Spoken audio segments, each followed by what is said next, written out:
नमस्कार, बहुत बहुत स्वागत आपका अनादि टीवी पर। मैं हूं आपके साथ पारुल। आज बात करेंगे अंगदान ही जीवन दान।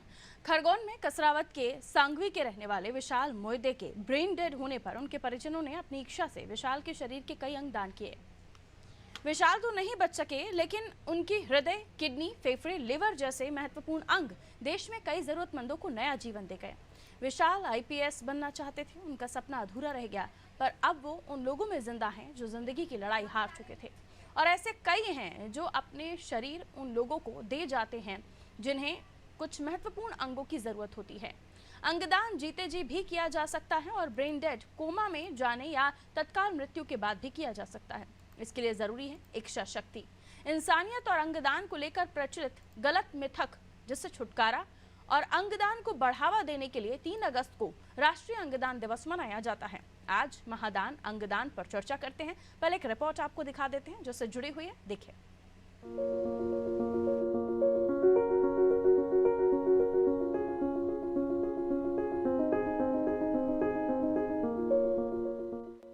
आज अंतर्राष्ट्रीय अंगदान दिवस है, यानी उन दानदाताओं को सच्चे मन से याद करने का दिवस जिन्होंने दूसरों की जिंदगी बना दी। दानदाताओं की इन कहानियों के किरदार भले ही आज इस दुनिया में नहीं है, लेकिन उनकी आंखें और उनके शरीर के दूसरे अंग किसी के जीवन को रोशन कर चुके हैं, तो किसी को जीने की नई राह दिखा चुके हैं।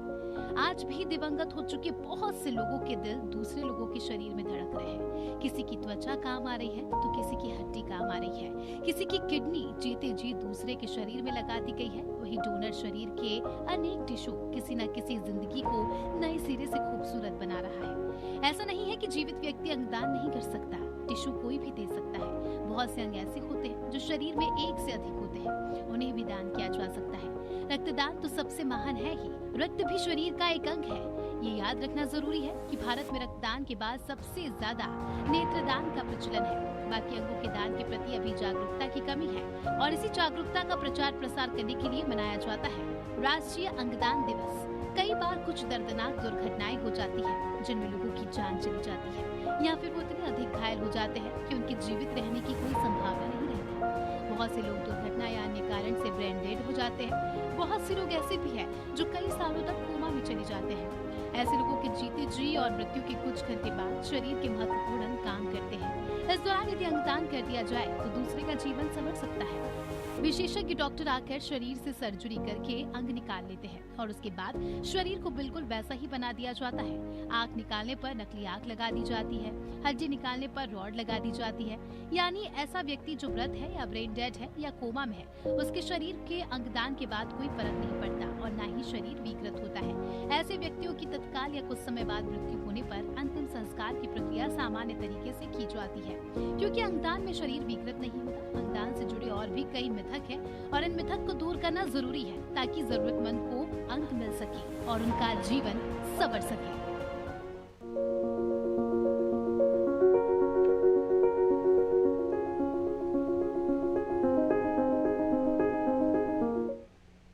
ऑर्गन डोनेशन यानी अंगदान, लेकिन इसको लेकर भारत में जागरूकता थोड़ी कम है। अगर ये जागरूकता वृहद रूप से फैल जाए या लोगों को इस बारे में विस्तृत जानकारी हो तो हर एक व्यक्ति अपनी मृत्यु के बाद किसी एक को जीवन देकर जा सकता है। और ये इतना बड़ा काम है जिसे जो जानते हैं वो कर लेते हैं, जिनमें कई सेलिब्रिटीज हैं। सलमान खान से लेकर प्रियंका चोपड़ा, अमिताभ बच्चन, रणबीर कपूर, इसके अलावा भी कई सारे ऐसे लोग हैं जो अंगदान का संकल्प ले चुके हैं।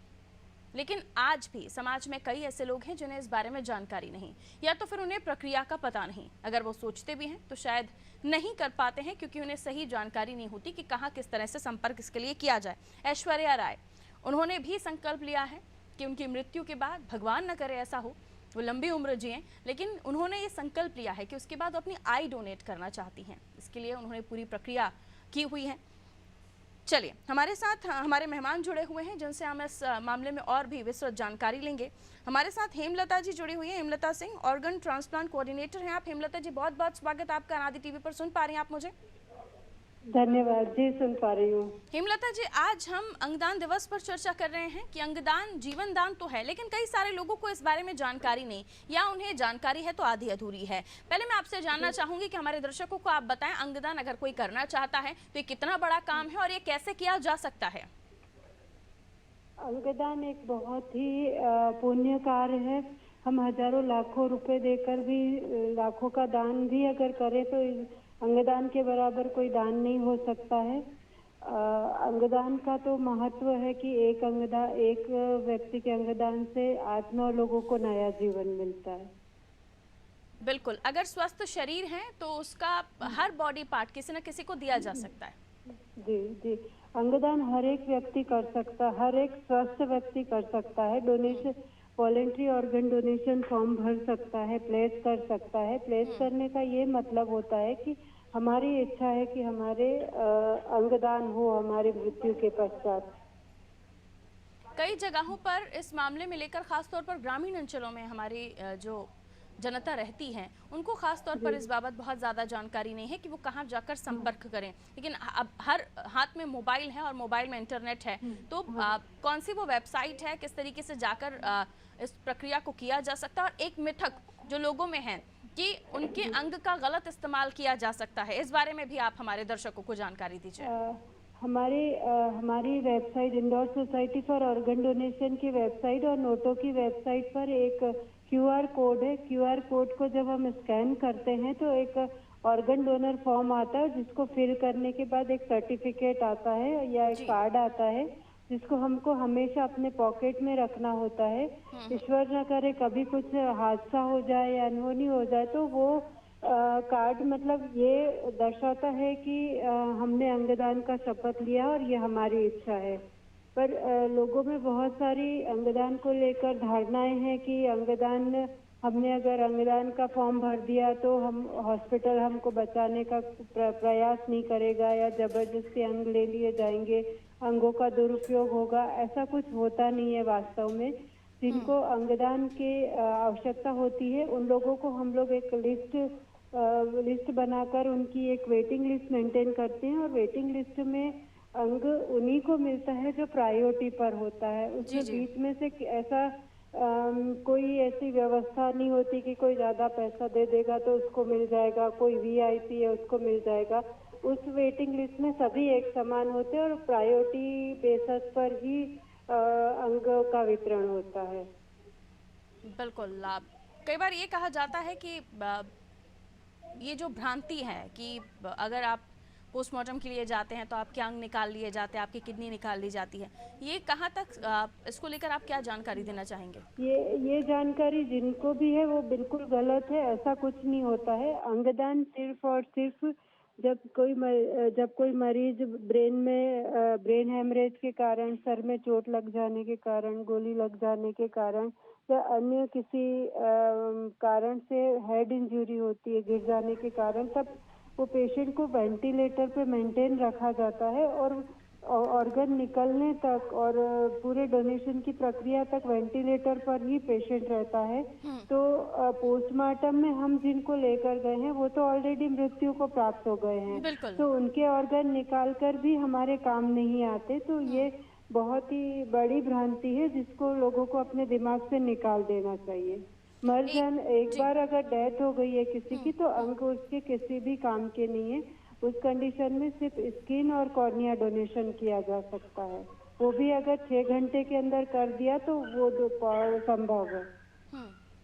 साइंस भी कहता है कि मृत्यु के बाद भी 6 घंटे तक कुछ चीज़ें हैं जिसे आप डोनेट कर सकते हैं, लेकिन एक और सवाल जो अलग अलग जगहों पर है कि इन तमाम प्रक्रियाओं में जब किसी भी परिवार में किसी शख्स की मृत्यु होती है तो भावनात्मक जुड़ाव होता है, वो किसी और कंडीशन में सफ़र कर रहे होते हैं, एट ए टाइम वो शायद ये डिसीजन नहीं ले पाते, इसलिए पहले से इस प्रक्रिया को करने के लिए कहा जाता है। लेकिन कई बार एट ए टाइम भी कई जो परिजन हैं वो निर्णय ले लेते हैं, फिर उन्हें एक खौफ ये भी होता है कि हमारा जो सज्जन था या उनके घर का जो शख्स था वो मृत्यु को प्राप्त हो गया, उसने मृत्यु देखी, तो अब हमें कुछ नहीं चाहिए। ये एक जो उस वक्त की कंडीशन होती है कि हम क्यों करें जब हमारे घर का ही जो जीवित शख्स है वो अब नहीं रहा, तो इसको लेकर क्या कहना चाहेंगे आप? ये समय ना बहुत ही स्थिति बहुत ही नाजुक होती है कि किसी ने अपने लव वन को खो दिया है और हमको उनसे आवेदन करना है कि आप वो तो चले गए लेकिन आप उनके अंगदान करें। तो उनका जो कई बार क्या होता है कि कुछ मरीज के परिजन अवेयर रहते हैं और वो पहले से ही निर्णय लेते कि ऐसी कुछ स्थिति बनेगी तो हम सोचेंगे अंगदान के बारे में, लेकिन जिसके दिमाग में बिल्कुल भी ये कॉन्सेप्ट क्लियर ही नहीं है उनके साथ बात करना बहुत मुश्किल रहता है और ऐसे समय में उनका डिसीजन लेना मतलब उनको समझाना बहुत डिफिकल्ट होता है। फिर भी कुछ परिवार ऐसी परिस्थिति में अपने आप पे नियंत्रण रख के और समाज के बारे में सोचकर कि बहुत सारे लोग किडनी के और लीवर के मरीज इंतजार कर हमारे एक परिजन के अंग से उन लोगों का लंबा जीवन चलेगा और उनको एक वो क्वालिटी लाइफ जी पाएंगे और वो डिसीजन लेते हैं। और ऐसे ही बहादुर लोगों के कारण अंगदान प्रोग्राम चल पा रहा है।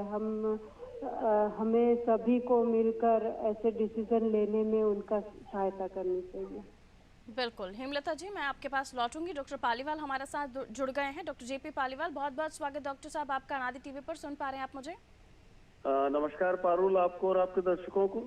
बिल्कुल डॉक्टर साहब, आज अंगदान दिवस पर हम चर्चा कर रहे हैं और अगर आप आंकड़ों पर नजर डालिए तो स्पेन में 46% से ज़्यादा लोग जो हैं वो इस प्रक्रिया से जुड़े हुए हैं। यानी अगर किसी दुर्घटनावश या किसी भी तरीके से उनके किसी तरह के उनके यहाँ किसी की मृत्यु होती है तो उन्होंने इसमें पार्टिसिपेट कर रखा है। अमेरिका में भी 31% का आंकड़ा है, लेकिन इंडिया तक आते आते, भारत तक आते आते ये आंकड़ा 0.86% पर आ जाता है। यानी 10 लाख पर प्रति 0.86% लोग हैं जिन्होंने इस प्रक्रिया में पार्टिसिपेशन किया हुआ है। लेकिन सभी जानते हैं कि जब आप नहीं हैं इस दुनिया में तो आपकी बॉडी या तो अगर आप जिस भी धर्म से जुड़े हुए हैं या तो आप मिट्टी में चले जाएंगे या तो फिर आपको अग्नि दे दी जाएगी, तो वो शरीर तो खत्म है। लेकिन उसके बावजूद भी अगर आप किसी को जीवन दे जा सकते हैं तो ये शायद मुझे लगता है कि सभी जागरूक हैं, सभी को समझ आता है। लेकिन इस मामले में शायद जानकारी कम है, इस वजह से इस मामले में भारत में ज्यादा लोग पार्टिसिपेट नहीं करते। पारुल, ये विषय बहुत अच्छा और इस विषय पर चर्चाएं भी बहुत अच्छी होती हैं। जी सर। मैं पिछले 3 दशकों की बात करूं तो मैं प्रत्यक्षदर्शी हूँ। निश्चित तौर पर 3 दशक पहले यदि किसी से अंगदान की बात करते थे तो वो चिकित्सकों को या तो क्रोध की दृष्टि से देखता था या वितृष्णा की दृष्टि से देखता था या शंका की दृष्टि से देखता था, या कभी कभार उसकी विपरीत टिप्पणियां आती थी कि आपको इससे क्या लेना देना।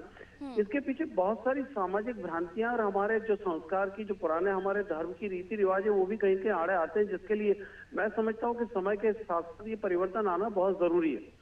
पहली सबसे बड़ी बात यह है कि खासकर कई धर्मों में ये बात होती है कि यदि हमने किसी भी व्यक्ति की मृत्यु के बाद उसका शरीर खोलकर उसके शरीर का कोई अंग निकाल दिया तो उसका ये मान के चले वो गोलोक धाम नहीं जाएगा, उसको कहीं न कहीं ये मान के चले कि वो उसका देहावसान तो हो जाएगा लेकिन उसका वो स्वर्गवासी नहीं हो पाएगा।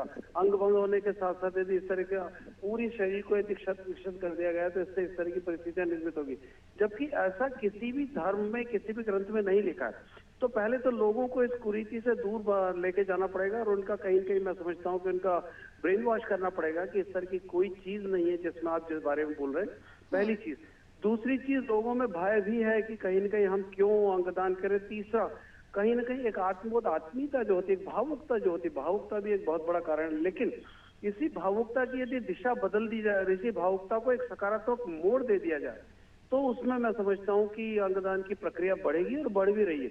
आज से 1 दशक और 2 दशक पहले की बात बता रहा हूँ, जब कभी हम अस्पताल में किसी को अंगदान की बात करते थे तो वो हमें शंका की नजर से देखता था। उसको ये लगता था कि ये डॉक्टर कहीं ऐसा ना हो कि मेरे मरीज का कोई ऑर्गन बेचना चाहता हो। लेकिन अब वो लोगों की परिस्थितियां बदली, अंगदान भी बढ़ा है, देहदान भी बढ़ा है। लेकिन अंतर्राष्ट्रीय स्तर पर यदि हम अंगदान और देहदान के आंकड़े को देखें तो हिंदुस्तान सबसे पीछे चलने वाले 5 देशों में आता है।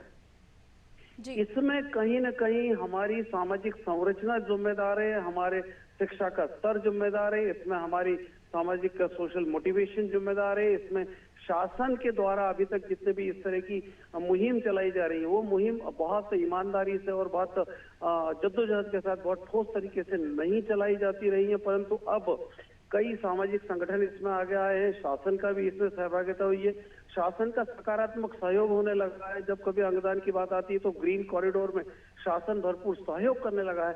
ये सब चीजें जैसे जैसे बढ़ेंगी, निश्चित तौर पर हिंदुस्तान में भी अंगदान करने वालों का और देहदान करने वालों का प्रतिशत में इजाफा जरूर होगा और धीरे धीरे होता जा रहा है।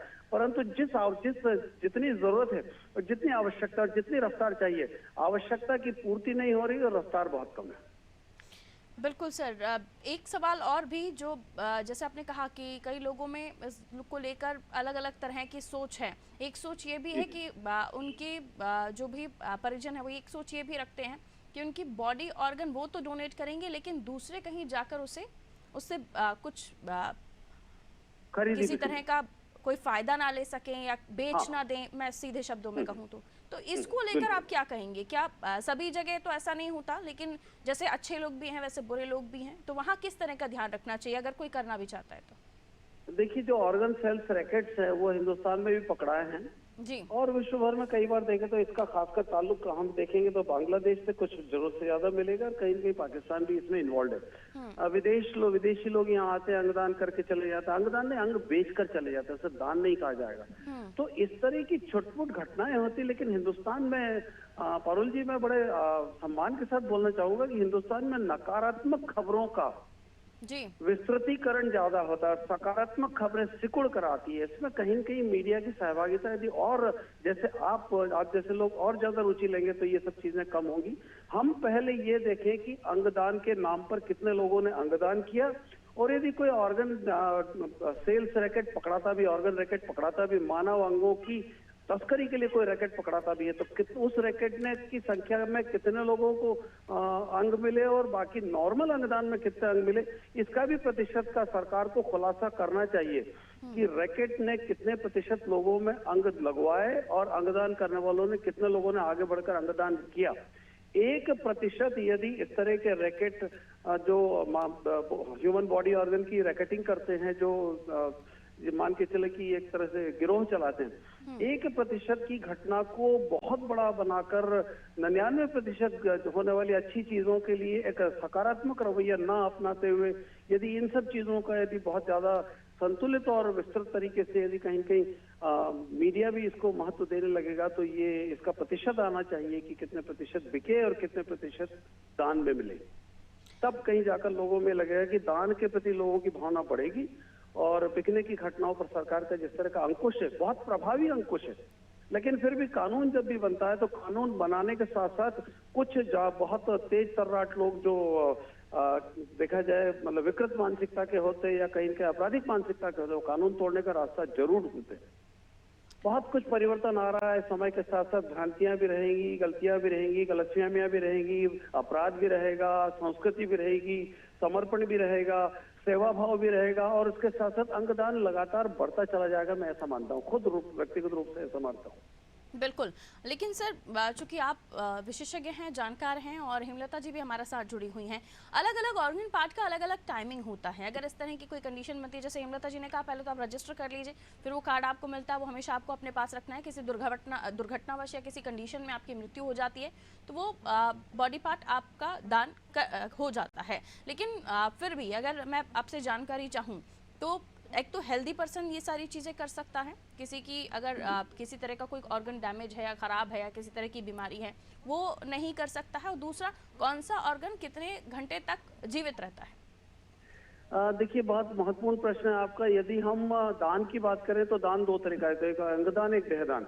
सामान्य तौर पर जब व्यक्ति आजकल दान मतलब जीवित अवस्था में दान की बात करता है तो देहदान वाली बात भी करता है। लेकिन अंगदान के लिए यदि हम किसी को बोलेंगे, जीवित व्यक्ति को बोलेंगे कि क्या आपकी दुर्घटना होगी या क्या आप मुसीबत में होंगे तो उस वक्त अंगदान करेंगे, तो उसके लिए तो सिर्फ मैं समझता हूँ आंखों के दान वाली मामले ज्यादा सही तरीके से सामने आ रहे हैं। लेकिन फिर भी जो बहुत जागरूक है, जो खुले दिल दिमाग के, वो अंगदान भी कर सकते हैं, देहदान भी कर सकते हैं, उसका फॉर्म भर सकते हैं और उसके साथ उनको एक कार्ड मिलता है। जो कार्ड उनके पास रहता है उसका रजिस्ट्रेशन नंबर रहता है, गवर्नमेंट के पास रिकॉर्ड में रहता है कि ये लोग अंगदान या देहदान करने वाले हैं। उसके हिसाब से यदि उनके साथ किसी प्रकार की असामयिक दुर्घटना होती है या असामयिक मृत्यु होती है तो वो अंगदान कर सकते हैं। और यदि प्राकृतिक मृत्यु होती है तो प्राकृतिक मृत्यु में भी निश्चित समय के अंदर अंदर देहदान एक अलग चीज है कि पूरी बॉडी आपकी मेडिकल Donate कॉलेज में करनी स्टूडेंट्स को सीखने की चाहिए। और अंगदान की यदि बात करें तो अंगदान में जीवित व्यक्ति जब रहता है जी। तो उसके कई बार ब्रेन डेथ हो जाती है, उसका हार्ट चलता रहता है, उसकी किडनी चलती रहती है। तो ऐसी अवस्था में with in shortest possible time, with in few hours, उसका यदि लिवर रिट्रीव कर लिया जाए, किडनी रिट्रीव कर ली जाए, तो वो कहीं न कहीं ट्रांसफर की जा सकती है। लेकिन उसका भी एक निश्चित समय होता है कि 4 या 6 घंटे में उसका ट्रांसपोर्टेशन होना जरूरी है। उसकी ट्रांसपोर्टेशन प्रक्रिया के बहुत सारे नीति नियम होते हैं, उसमें इन्फेक्शन नहीं हो, उसका टेम्परेचर का ध्यान रखना पड़ता है, बिल्कुल। उसकी सेफ्टी सिक्योरिटी का ध्यान और इन सब रखना चीजों के पड़ता लिए है। एक्सपर्ट्स हैं, अगर ऐसी चीजें हैं भी तो वो ज्यादा बेहतर ख्याल रखते हैं। हाँ। क्योंकि समय कम है। अब मैं एक संदेश आप लोगों की तरफ से हमारे दर्शकों के लिए कम शब्दों में क्या कहना चाहेंगे डॉक्टर साहब अंगदान के लिए? पहले तो मैं समझता हूँ कि अनादि को और आपको धन्यवाद देना चाहूंगा कि एक बहुत अच्छे विषय पर, जिसमें लोगों की बहुत डिमांड है और लोगों की बड़ी पीड़ा है, उस पर आपने वो रखा। दूसरा मैं यही कहना चाहूंगा कि अंगदान और देहदान से बड़ा तो मैं समझता हूँ कि गौदान कोई भी दान नहीं है, नहीं, बिल्कुल। कन्यादान नहीं है, जी, जी। धन दान नहीं है, वर्ण दान नहीं है, और मैं समझता हूँ कि इससे बड़ा तो बिल्कुल। कहीं न कहीं स्वर्ण दान नहीं है। जी, हेमलता जी, आप क्या कहना चाहेंगे? मैं इस दिवस पे ये कहना चाहूंगी कि अंगदान का जो कॉन्सेप्ट है दुनिया को हमने दिया है। आपने देखा होगा कि गणेश जी का जो प्रत्यारोपण विश्व का सदियों का सबसे पुराना प्रत्यारोपण कहलाता है। तो हमारे देश में अंगों की कमी के कारण इतने लोगों की मृत्यु होना बहुत दुर्भाग्यपूर्ण है। हम लोगों को बिल्कुल। जो हमने सारी दुनिया को दिया है वो हमें भी आज करके दिखाना है और बड़ी भारी संख्या में अंगदान करना है, जिससे कि बिल्कुल। लोगों को नया जीवन मिले और अच्छा जीवन मिले। जी, बहुत शुक्रिया आप दोनों का हमारे साथ जुड़ने के लिए। तो अंगदान और देहदान, इससे बड़ा कोई दान ही नहीं, ये कहा जाता है। भ्रांतियां हैं, कई तरह की सोच है लोगों में कि अगर आप इस तरह से अपने बॉडी पार्ट्स को या बॉडी ऑर्गन को आप दान करते हैं तो मुक्ति नहीं मिलती है, कई तरह की सोच है। लेकिन इन सब सोचों से उठकर कई देशों में ये बड़े पैमाने पर हो रहा है, और इसलिए भी हो रहा है क्योंकि लोग समझते हैं कि अगर जाते जाते उनकी किसी भी बॉडी ऑर्गन से अगर किसी को जीवन मिल सकता है तो इससे बेहतर कोई दान नहीं हो सकता। कई सारे जागरूक लोग हैं जो अभी से इसके लिए प्रक्रिया के पार्टिसिपेशन में आए हैं, यानी जाकर अपना रजिस्ट्रेशन कराना, रजिस्ट्रेशन के बाद वो कार्ड लेकर अपने पास रखना। और ये सबसे बड़ी बात है कि हमारा देश सबसे पहले इस चीज़ को कर चुका है, यानी ऑर्गन ट्रांसप्लांट करा चुका है, और उसके बाद हमारे यहाँ ही कमी है। लोग कई आगे आ रहे हैं, लेकिन अभी भी वो रफ्तार नहीं है कि आपके जाने के बाद आपकी बॉडी के किसी भी पार्ट से किसी को जीवन मिल सके। तो इसके लिए आपको भी भागीदारी दर्ज करानी चाहिए। और क्यों ना करें हम ये दान, क्योंकि अगर ये कहा जा रहा है कि ये है सबसे बड़ा दान, तो आप भी आज के दिन ज़रूर इस प्रक्रिया में अपनी भागीदारी दर्ज कराइए, रजिस्ट्रेशन कीजिए, ताकि आपके जाने के बाद भी आपकी वजह से किसी को जीवन मिल सके। दीजिए इजाज़त, रखिए अपना ख्याल। नमस्कार।